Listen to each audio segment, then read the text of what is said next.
Good afternoon, everybody. I'm Joe Coleman, and on behalf of Senior Services, we welcome you to the Village at Ed Gold Plaza for today's performance of My Life is Poetry. Please welcome Stephen Rains. Hi, I'm Stephen Rains. I'm the workshop leader and founder of the My Life is Poetry class, and we met here every single Thursday for about 8 or 9 weeks, where the students were encouraged to write autobiographical poetry, where they disclosed incredibly intimate details, and they were really bold at documenting their lives.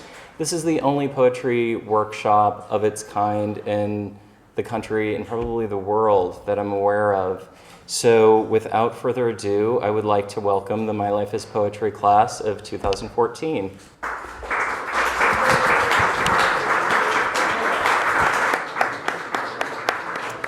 There should be enough chairs for everyone. All right, so we're an exceptionally large class. And I can tell you that today's reading is going to be about 50 minutes. Each poet is going to read about 2 poems. And David Parke Epstein is our first reader of the day.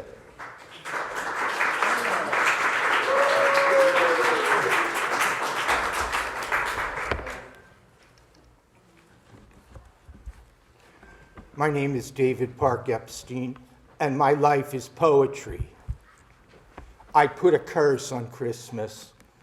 December 24th, in a bunker on Avenue C, New York City, 1970. I just turned 20 years old, and my role model, Janis Joplin, OD'd in LA. And I'm locked in a bathroom on the Lower East Side, smoking opium with Lance Perlis, a nice Jewish boy gone spectacularly bad. Suddenly, his shirt's off, and the shock of his naked nipples. I quickly inhale the opium. Please, God, don't make me go gay. December 22nd, locked in my bedroom on 26th Street, Allentown, PA, 1964. I'm 14. Today's my birthday, and I want to be a girl. I want a pussy so I can let boys finger fuck me in their cars. I'm only 14, but I like to bleed.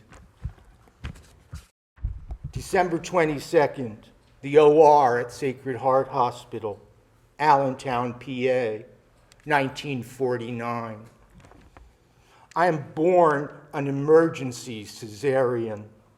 I destroyed my mother's uterus trying to get out. December 25th, Christmas time, in room 1224, St. Vincent's Hospital, Greenwich Village, 1987. I finally visit Lance. Purple lesions claim his face. I feel the baby Jesus scream inside me. He's writhing in a manger where my womb should be.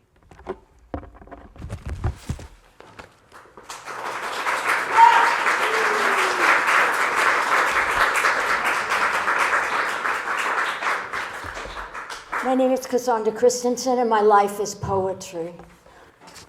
Sex, before sprung from my closet. Hairy, pumping up and down the toilet plunger, trying to release, dislodge the stoppage, sweat on his hairy back, slipping in my fingers, cold skin, like it just might come off, and I, like a horse, wanting to streak the streets, get the rider off. Sweat, cold, icy sweat flicks off his face onto my silk. I desperate, my memory screams with him in his work. I tear from the present, out of the past, to lift off, get away of loose skin, and sinking his axe over and over, splitting me off to lift, look down 5 feet above to his back, never bare, covered in hair. I wish for the forest of truth, Pine in the moonlight and the drift of night air, touching my body, healing my mind. Oh, that I might lift off, sprung from closet, cloying, and to the truth of myself.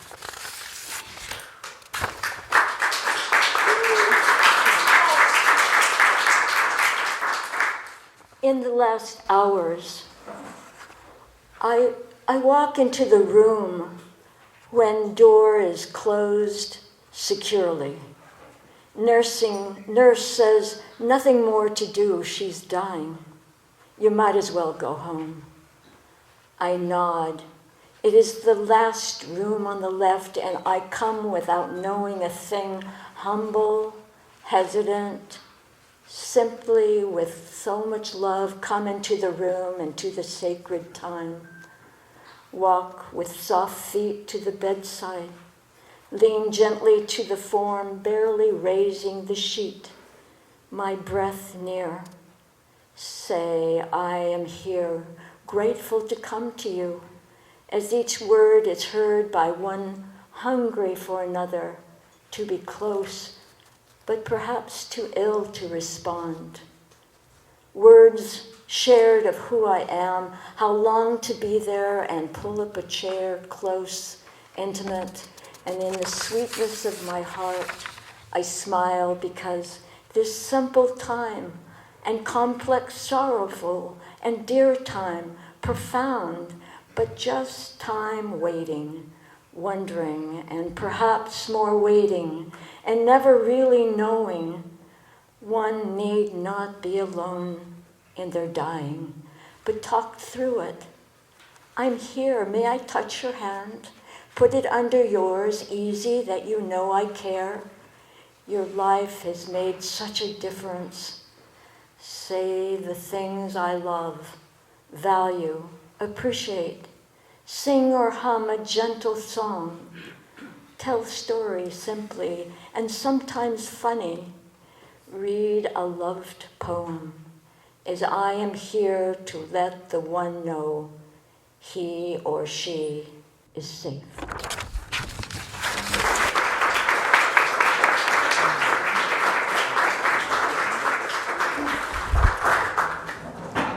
My name is Darryl Denning, and my life is poetry. Radio flyer. Hand-me-downs, always hand-me-downs. The plight of being the youngest.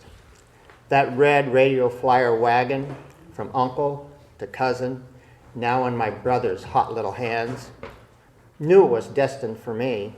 Dents, scratches, rust spots and all. How my heart pined for a new one, but that would never happen.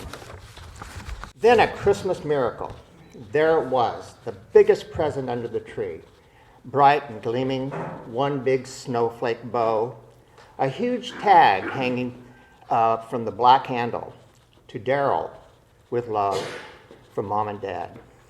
I yelled like Tarzan, jumped like a banshee. Ornaments went asunder, but the tree stayed standing. I ran to my parents. Pop tousled my hair, scooped me up, hugged me, and Mom planted the biggest, wettest kiss ever on me. Now I knew I was special after all. When the wagon finished its rugged tour of duty, it set out in back of our badly weathered woodshed, rubber tires in shreds, wheels bent, sinking into the grainy desert sand.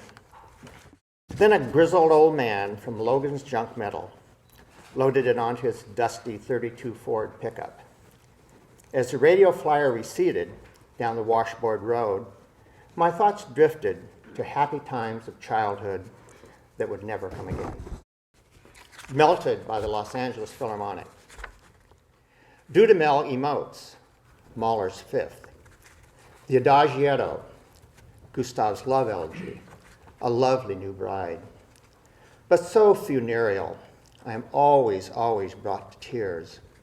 Parades of images, now wilted flowers and melted memories.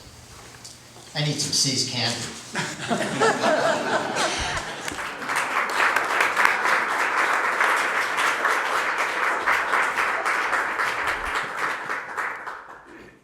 is Harry Gipson, and my life is poetry. A favorite Christmas gift I received. A dear friend gave me my favorite holiday gift. It was a gift card for $30 from Macy's.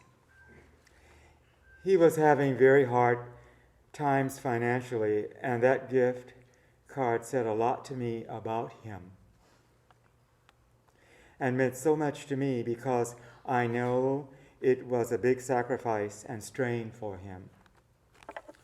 Of all the Christmas gifts I've received over the years, this one was the most powerful and meaningful. It reminded me of the poor, destitute widow told of in the Bible. She went to the temple in Jerusalem and gave 1 mite, which was like a penny, but it was all she had, and therefore was a very sincere and honest offering compared to the wealthy who in a showy way gave much more money than she gave, but it was disingenuous because proportionally it was only a fraction of their vast wealth, and therefore they had so much more money left over to splurge on. I used the gift card to buy socks and handkerchiefs. And my friend, he is now prospering financially beyond his wildest dreams.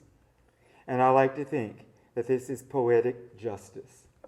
Thank you, friend.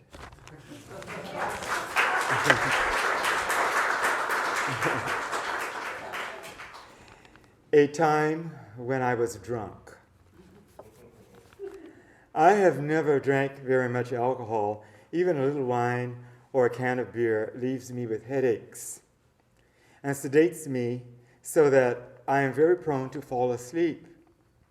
But oh, there was one time when I got very drunk and quite sick off of cheap Ripple brand red wine, served to me by a dear lesbian friend. She called it Repel. And indeed, it was very repelling. But still, I drank it in the delirious spirit, imbibing spirit of friendship. And all the while as we drank, she screamed at the roaches in her house to get out and never come back. She called delusional episodes like this mind snappage, and even claimed that my mind snapped because I told her that I was a bubble floating all over the cosmos looking for intelligent life on other planets because I had decided that there was no intelligent life on Earth that night. I have not experienced such mind snappage since, or have I? Anyway, the roaches didn't leave, but I did. And I have wondered from time to time if there was something more potent, hallucinatory, and psychedelic in that wine than just plain, cheap, fermented grape juice. And I must disclose that as I put the finishing touches on this poem, that I began to link the intoxication that I experienced from drinking that cheap red wine to the high, yes, perhaps a kind of erotic intoxication I experienced whenever I inhaled the potent scent, the arousing pheromones of a certain very special, especial, sexy, cutie, sweetie pie Latino man that I used to have in my life before he passed away. Yummy. He didn't scream at roaches, and I didn't think I was a bubble when I was with him. And maybe I didn't really get drunk off of him in the literal sense of the word, or addicted, or did I? Mind snappy.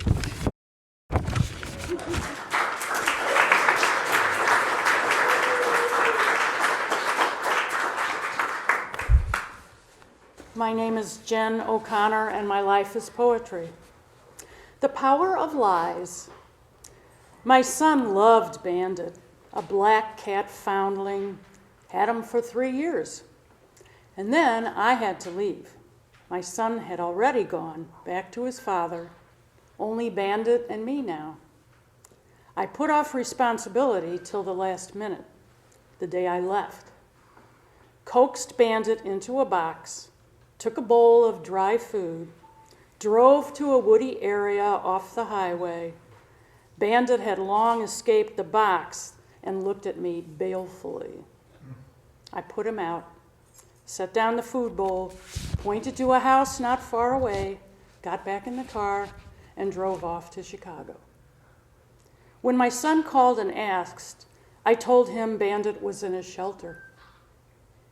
20 years later, I told him the truth. And then I wrote a little play about it. It won a few prizes. I remember the day I realized I was no longer the greatest living authority on everything. I was 11 months old.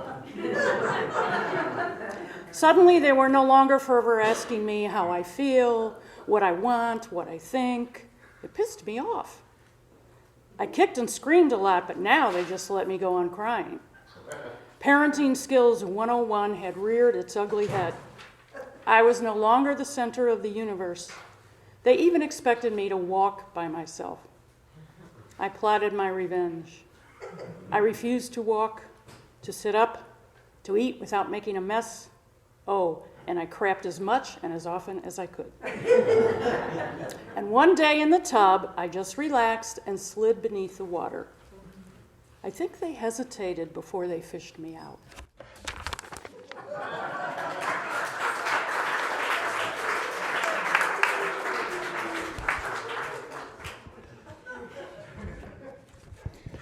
Hi, everybody. My name is Kubi, and my life is poetry. My first piece is, What Else Could I Do? I had to do it, or he was going to be arrested. Claiming he was with me the entire night, the police officer kept on asking questions, listening very closely to every word and matching his body language. And every time he stopped, my responses and my nervousness was frightening because he was writing everything down on a little sacred piece of paper. I say more. I stood still and waited for the next incriminating question. I was sure I was going to jail for harboring a criminal. This is a story about the day before Halloween, October 30th, back in Detroit where I grew up. That was the night filled with fright, terror, and destruction. Rolls of toilet tissue were often tossed into trees, and the windows were soaped and sometimes waxed. And that's the soft side of the evening. The sound of fire engines and smoke filled the cold, dark night. Houses and business were set on fire by groups of youngsters and then by professionals who were criminals who used this night to collect the insurance money. It destroyed. That night, most of the property was destroyed, and they collected huge amounts of insurance. That was the beginning of one of the reasons that the majority of the city was starting to lose its population. I was always torn whether to stay home with my mother or go to my grandfather's house, which was vacant. He had a business downstairs, and he had shortly passed away. So every year, I never enjoyed Halloween because it was nothing to do but to look forward to another crazy night. But fear, interesting and love, change the night. Also, they changed the name of the night to Angel Night. Prior to that, it was called Devil's Night.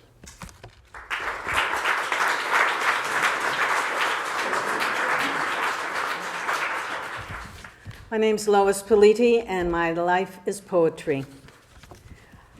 First one is called Hanukkah. My family had Hanukkah celebration and dinners every year, and we celebrated with 35 family, friends, and cousins. We had prayers that expressed peace, joy, goodwill, and being healthy for the coming year. We had lots of food such as matzah ball soup, meat, vegetables, and red wine. Following the long dinner of 3 hours and prayers, my cousins and I played with the dreidel. We had a game of flipping the dreidel that kept us busy for many hours. After the dinner, the head of the family, my grandfather Isidore, lit the main candle called the Shema on the menorah. The menorah represents the 8 days of lighting the menorah, and the major candle, the Shema, lights each of the other candles. After the 8 days, all the candles were lit at the same time with a prayer that followed. The celebration reminds Jewish people to keep the flame and culture alive and to pass it on to the next generation. It keeps peace and joy in the world for all. We also celebrated the Christmas season with gifts, a Christmas tree, and a holiday dinner of turkey, yams, cranberry sauce, and red wine. I still celebrate the Christmas holidays. I have 3 miniature Christmas trees and 3 Santa Clauses around my living room for sharing peace and joy.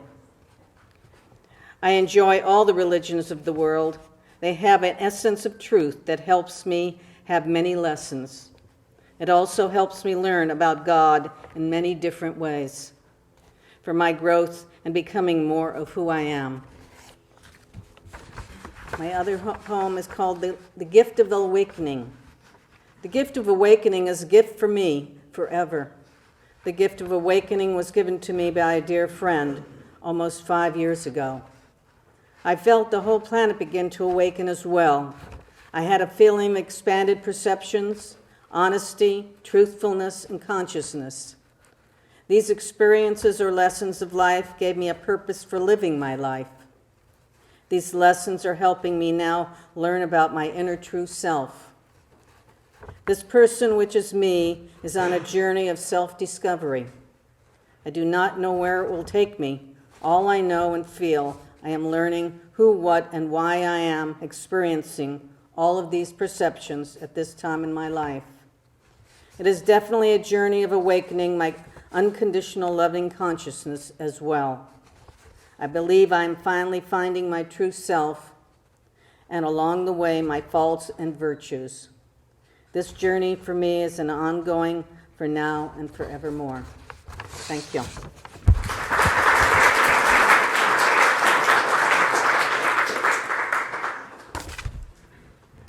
My name is Michael Baroto. Snowmen. The snowman ornament you held in your hand is meaningless now, cold, almost stone-like in the aftermath of your goodbye. In fact, I don't think the word goodbye ever registered on your lips, but I heard it just the same. You're going home, I think you said, cold, matter-of-fact, like the still snowman that refuses to cry. The lights on the tree dimmed a bit more than usual then. Maybe circumstances or change of perspective. Mine or yours. The dance changed. The glow faded, and I went into a somber, remote place. Not so much from abandonment. I could never leave myself, but as protection, a blanket deep within that would rise and shield my wound. It's over. The bags are packed. We ride in silence to begin anew. Gems. Soap on a rope. No matter how well intended, don't ever give this as a gift. You stand there and smile and don't know what to say. Oh look, it's just what I wanted. How thoughtful. Seriously, what do you do with this kind of gift? I'd rather receive fruitcake. And I love fruitcake.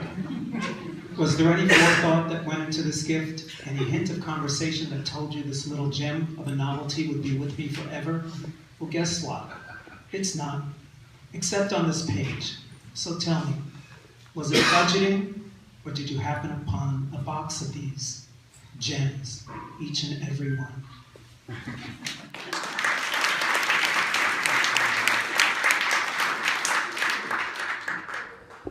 My Finnish name is Mikko Daviti, Michael David. My life is poetry. Edgar Allan Crow taps at the window for his supper. Hovering in the wind, he flies high over the house. Alone, his stoic silhouette sits in the tall, bare century tree, watching, awaiting, wanting.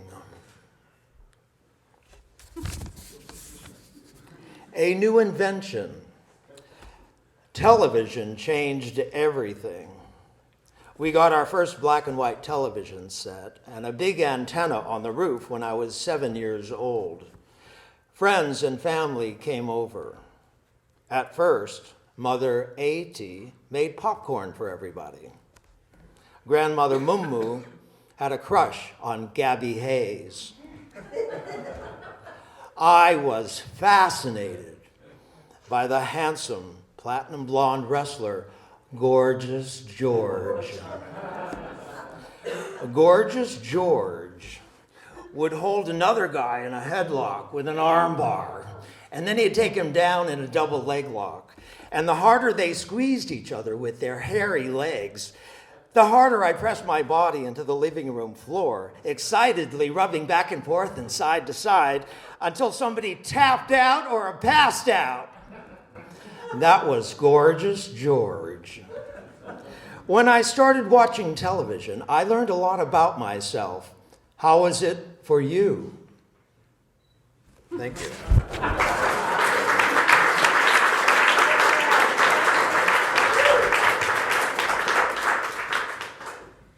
My name is Michael Arbuckle, and my life is poetry.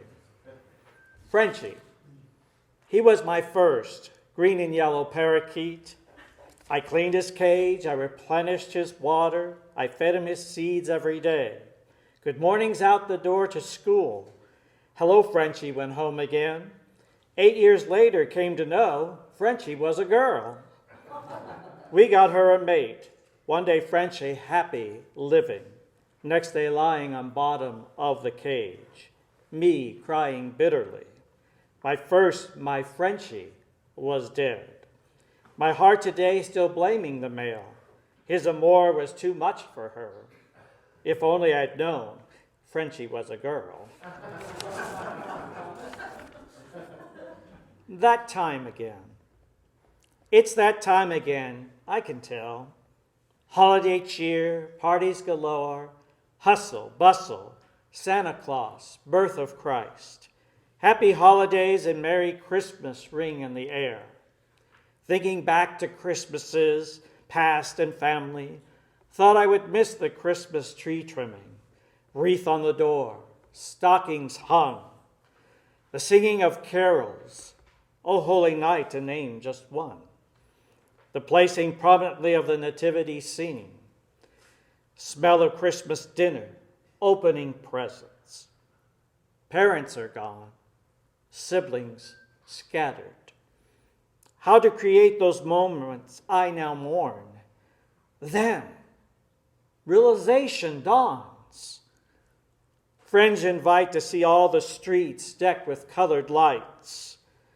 Tree trimming party at the church. Dinner parties galore. Secret Santas. Gifts exchanged. I have not lost the ability to celebrate with family. The members just have changed.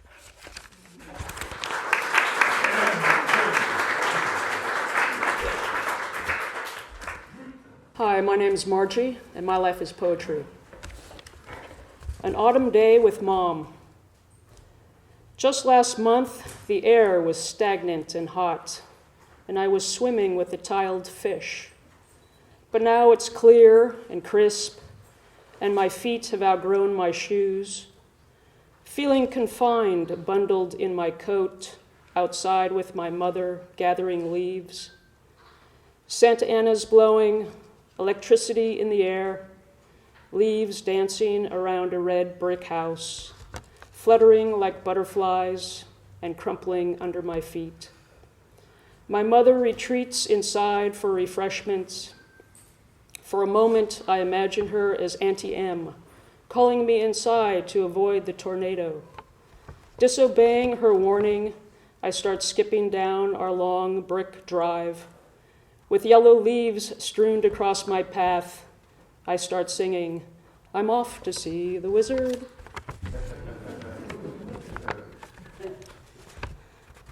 Sex with an X. Invited over for a quick visit.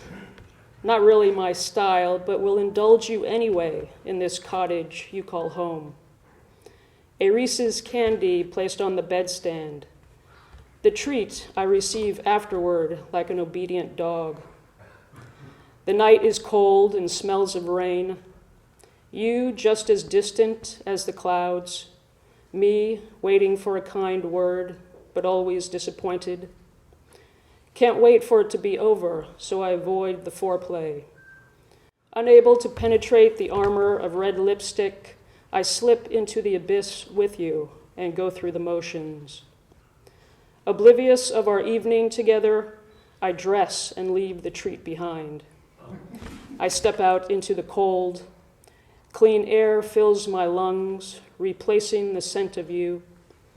Walking to my car, it starts to rain, finally washing you off of me. Ah, baptized once more.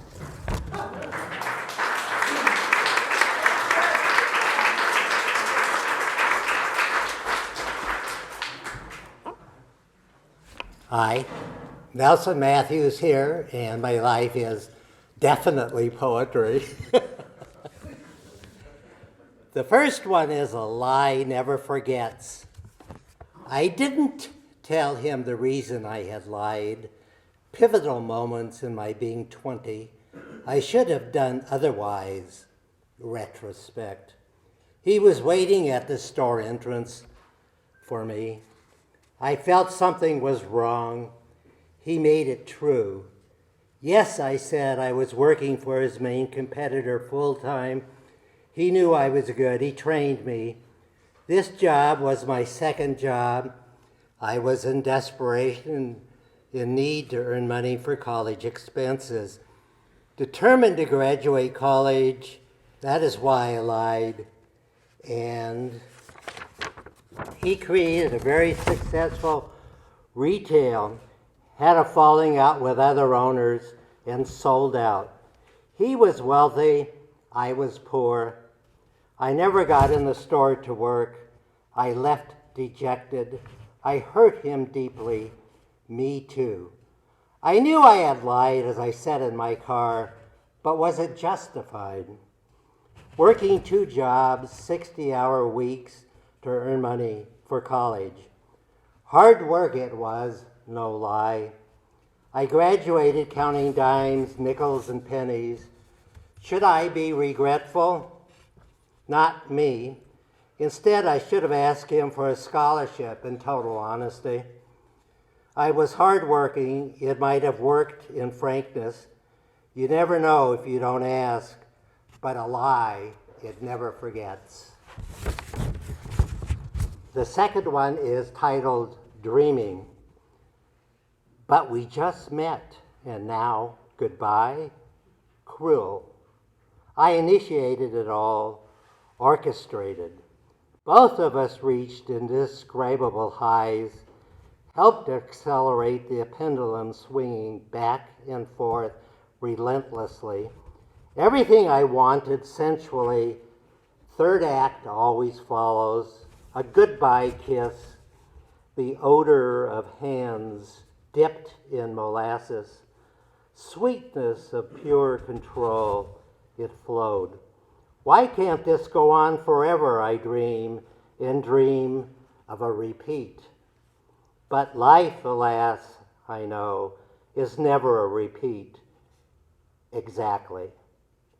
Just a memory, another goodbye, excitement for another and another carols my wisdom.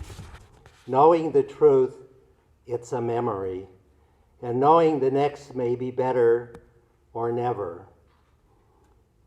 I nonetheless dream, reviewing my diary and those dudes, endless dreams, and I continue to pursue those dreams. Human, I laugh, my hormones say otherwise.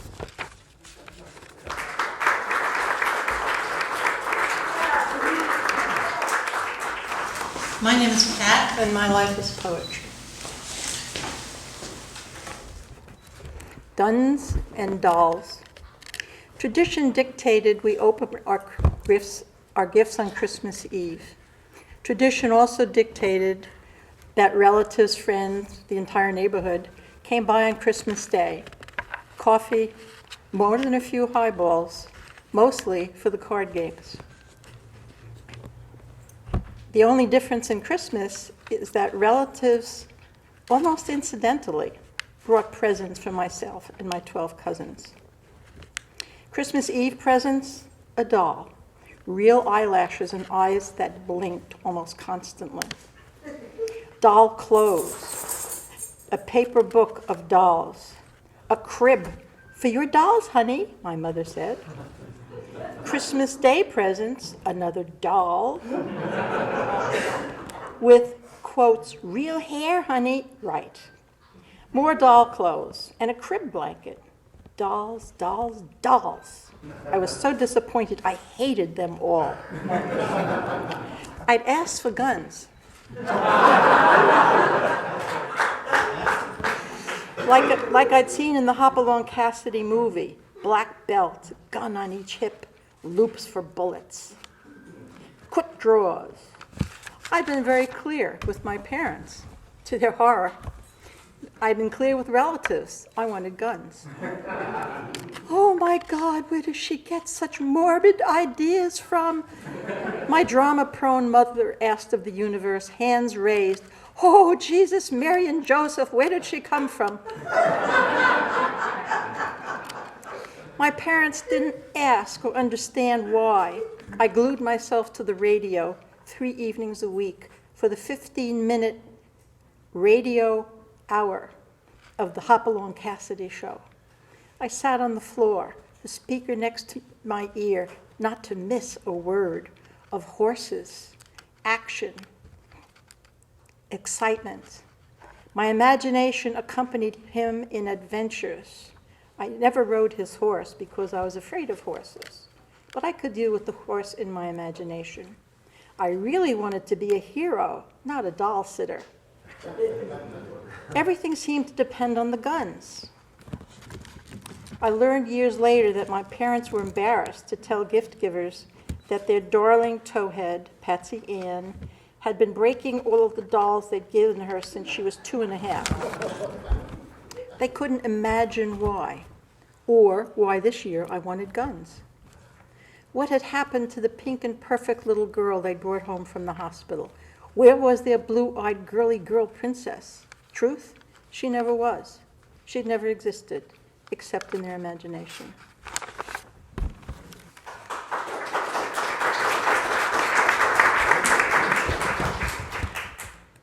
Fred. The bus dropped me at the corner of Houston Street and Avenue A, a half block from my apartment in Manhattan's Lower East Side. Rushing to walk my 6-month-old beagle puppy, Fred. Handsome, beautiful, yes to both. Perfectly symmetrical black and white tan markings, long black eyelashes to die for. Black outlined hazel eyes, stripes delicately extending to his temples. Eye makeup worthy of Liz Taylor in Cleopatra. The looky-loo speckled the sidewalk outside my tenement. A police car jerked to the curb, lights flashing. Downstairs, neighbors and children running in and out of the front door. My neighbors' children from downstairs were screaming, "Rats, rats!"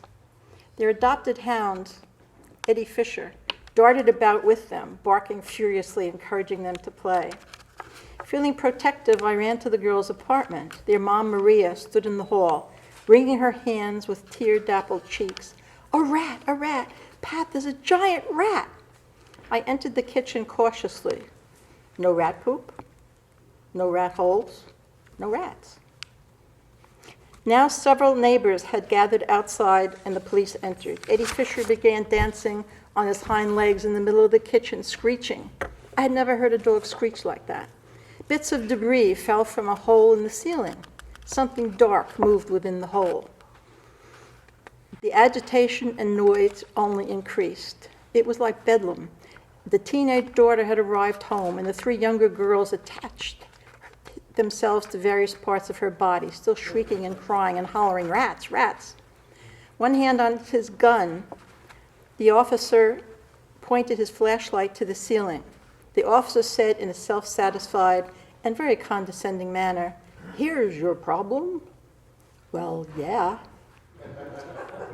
The bedlam quality increased. Children crying, dogs barking, the cop with hand on his gun. The dogs chorused throughout the building. Neighbors crowding the apartment door, shouting advice to whomever. "Mace him, mace him!" Another shouted, "Shoot, shoot!" And another lady said, "Darling, call the police." Fred, a mature rat, could kill a beagle puppy in a New York second. I freaked. Breaking through the crowd, racing up the stairs with Eddie Fisher close on my heels, still barking. A series of vivid flashbacks stopped me in my track at the front door, and feelings of trepidation. I picture of Fred. The first day I had him, he nibbled a hole in my green dish towel and then wore it over his head like a poncho. Second flashback, living room floor littered with walnut-sized foam rubber pieces. Fred had chewed a 2-foot trench in the middle of my foam rubber couch cushion. Now he was in the kitchen. A feeling of amazement overcame me as he dispensed with the thick refrigerator cord without being electrocuted. Then he discovered the Manhattan Yellow Pages, which he repurposed into a million yellow spitballs, covering the kitchen floor like jaundiced snow. He then attacked the plastic-covered kitchen stools. The red covers were reduced to shreds. He deposited soggy bench padding about the kitchen, mixed in with the red plastic shreds like splashes of blood. A sloppy cleanup after a messy murder. The only one in danger of being murdered now was Fred. Eddie Fisher nudged me, refocusing. I opened the door, looked for rat signs, none. Fred bounded to greet me joyously, tail wagging, entire body writhing. Relief and again trepidation. As I entered the kitchen, I noticed my antique wood hutch now only had 3 legs. Fred had amputated the 4th, and there was a pile of splinters on the floor. I was ready to cry. The dogs were now dancing and scratching in the middle of the kitchen. I looked. There was a 6-inch hole in the middle of my kitchen floor. Proud of this, Fred's new creation, he poked his nose into the hole, then his entire head. Screams and shrieks immediately began from downstairs again. The giant rat, shoot, shoot. Squeaks, shouts, people running. Mace, call the police. Officer, I hollered frantically through the hole. Stop, don't shoot, don't shoot. Maria, I shouted. There is no giant rat, it's Fred.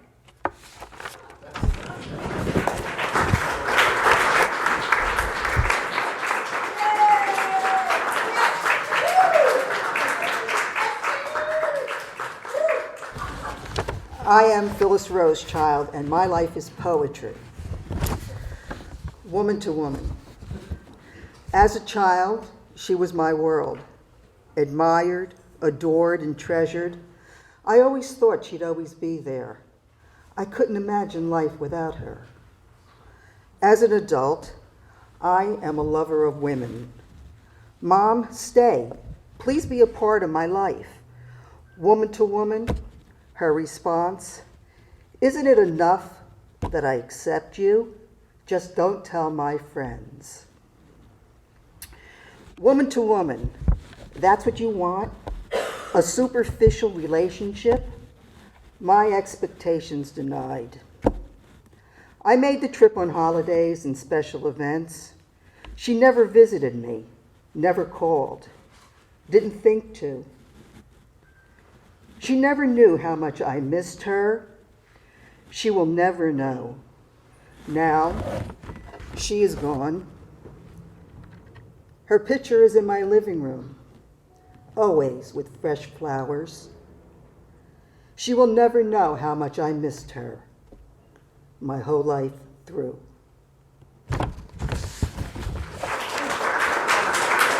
Wow. That was hard. Monkey. Monkey, never gave it a name. You always wanted a monkey. There was an ad in the paper. Trained monkey with cage. First thing monkey did was to bite you. Now you wanted nothing to do with monkey. The ad went back in the paper.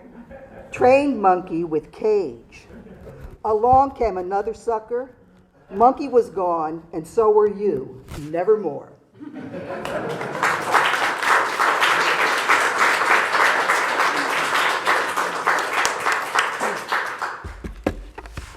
My name is Ronna Magy. My life is poetry. Counting on love. Not many on Match look twice at a woman over 65. Not those 55-year-olds I want to attract, in whose arms I imagine a caress and a dance. So I changed the number from 68 to 65, musing, what can it hurt? A small stretch of the truth, like dyeing one's hair or lifting the face. My accountant father told his new wife he was 70. He was really 78. She discovered it only after he died, scanning his driver's license, reading his will. Sharing her realization with my brother and I, she asked, did you know? Not that age matters, she said. With your father, not at all. My brother and I laughed about my father's lie. Big deal, we told each other. That was Dad's way. Changing a number, counting on love. Circular problem. It never quite comfortably fit on my wrist, that silver bracelet with the amethyst stones, bought at Saturday's art fair in Westwood, her first gift to me. Beautifully faceted, the bangle never easily circled my wrist. Silver hinges caught on my sleeves, the clasp of the ornament never secure. The pieces of that bracelet lay stiff. They didn't quite fit around us. There were always problems. Her daughter, my work, the ways we spent time. That silver jewelry never quite fit. That relationship, not the right adornment.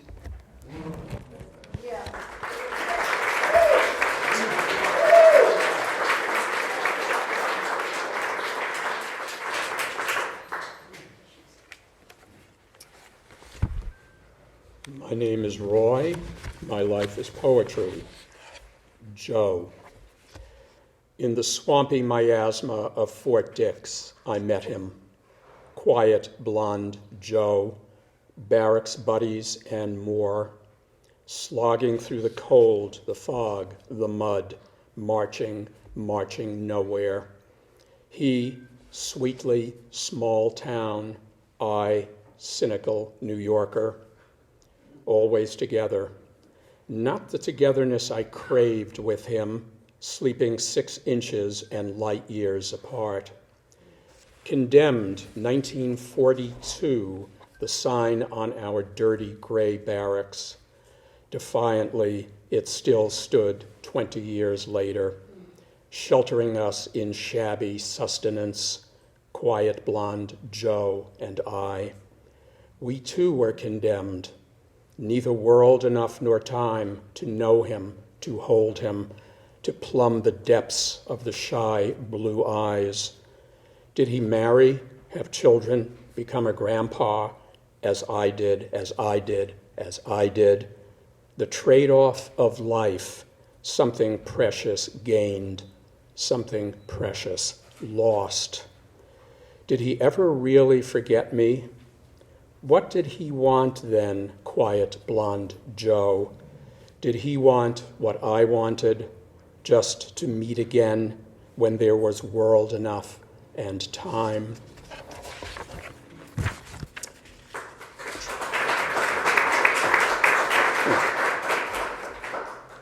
Tracks. I never had toys. Ma had 3 fur coats. Looked like a 4-foot 10-inch beaver and 5 feet wide besides. I had no toys. Wanted electric trains with miles of tracks in the basement. Didn't have a basement. Didn't get the trains. Wanted a chemistry set. And games. Didn't get them. Wanted everything I didn't have. Didn't get them. Ma had hats, some with veils, some with bows, some with feathers. Went well with the 3 fur coats. I never had toys. At last, 2 toy soldiers, a few building blocks, wooden train, engine, 1 car, caboose. Made up stories about them, never lacked for imagination, dreamt about real trains and where they went, loved to look at tracks, imagine their destination, craved to follow them anywhere out of Brooklyn. Decades later, learned the symbolism of tracks, sexual, of course. That wasn't why I dreamt of tracks, just wanted to get away, anywhere the tracks led. Vanished my childhood, vanished fur coats and frilly hats and Ma. Vanished toy soldiers and wooden train, probably worth a fortune on eBay now. Left Brooklyn, left the 4-foot 10-inch beaver. Can afford to buy toys now, but don't need to. Still dream of tracks.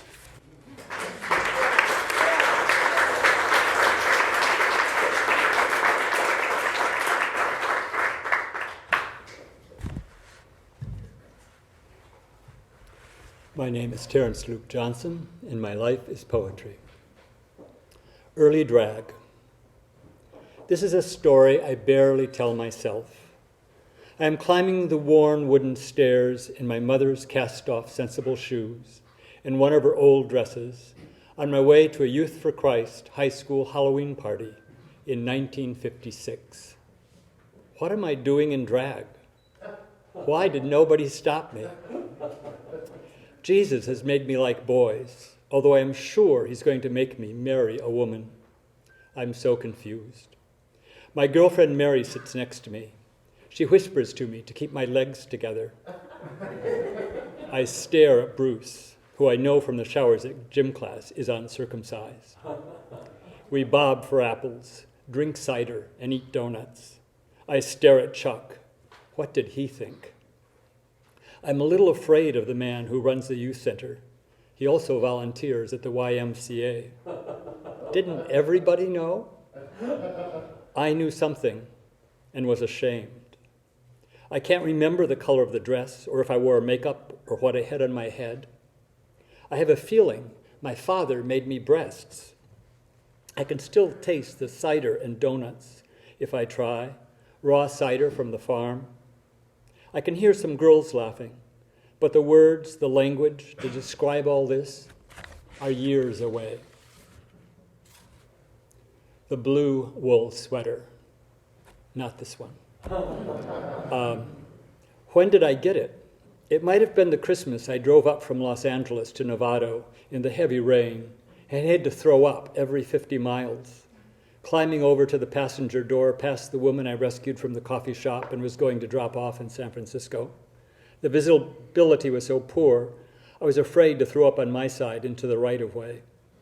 When I got there, my ex-wife, Mary, gave me this garlic drink that cured my body, but I was suffering from a broken heart. And Ted, her newly ex-boyfriend, was sulking. She was letting him stay there while he found a place. Mary hung on to her exes. At Thanksgiving, there'd be 4 or 5 around the table, but I was the first and the only gay.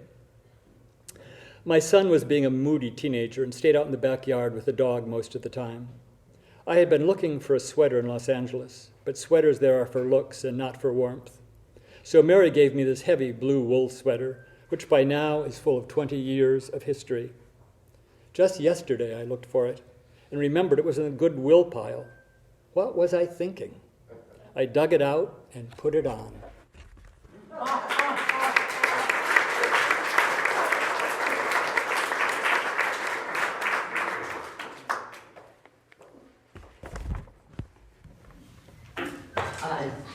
I'm Theresa. My mom and dad never talked to me about stuff. They talked to me about respect, manners, being quiet in the hotel room, halls and lobby, how to buy a train ticket to the next city, but nothing about stuff. You know, stuff. The thing 8-year-old girls get a sticker about at slumber parties, sleepovers. I didn't get to giggle with them. I was not invited. New kids in school never get invited to anything. The nuns and Mother Superior, had they known, would have had them on their knees praying for forgiveness. 10 Hail Marys and 10 Our Fathers. Today is my daughter's 8th birthday. Standing at the front room window, watching our German Shepherd Regina frolicking with the little puppy from across the street, we wait for balloons and birthday cake to arrive. We're going to have a birthday party. A deep growl diverts my attention from the playful antics. George, the stud from next door, enters the arena. It is obvious he's not interested in frolicking with the puppy. I immediately start to shield my precious child from seeing what I think is in George's mind. But wait, this isn't natural, it's not dirty, it's life. The perfect way to explain the facts of life to this child.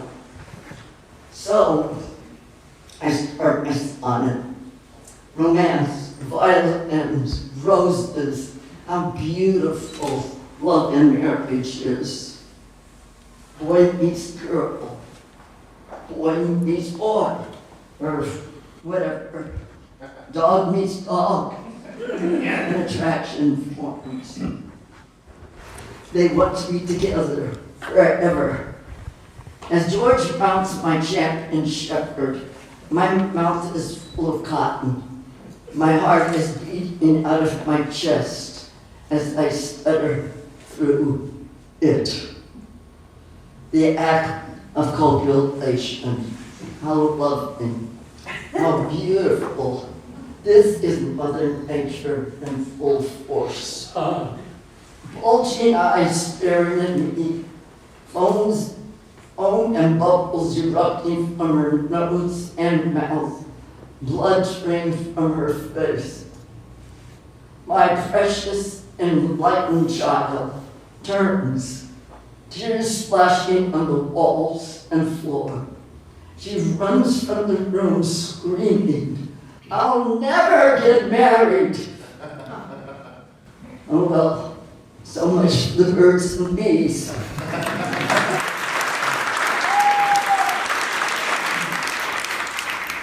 have another round of applause for the My Life is Poetry.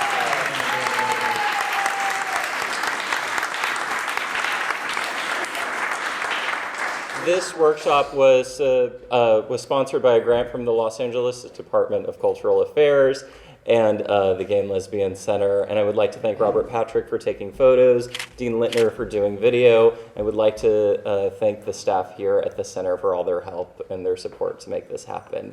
So please join us in the courtyard. We're going to have refreshments and drinks. And you can talk with the poets then. Before that happens, we're going to do a big group photo of the poets. So thank you. We'll see you out in the courtyard. Yes.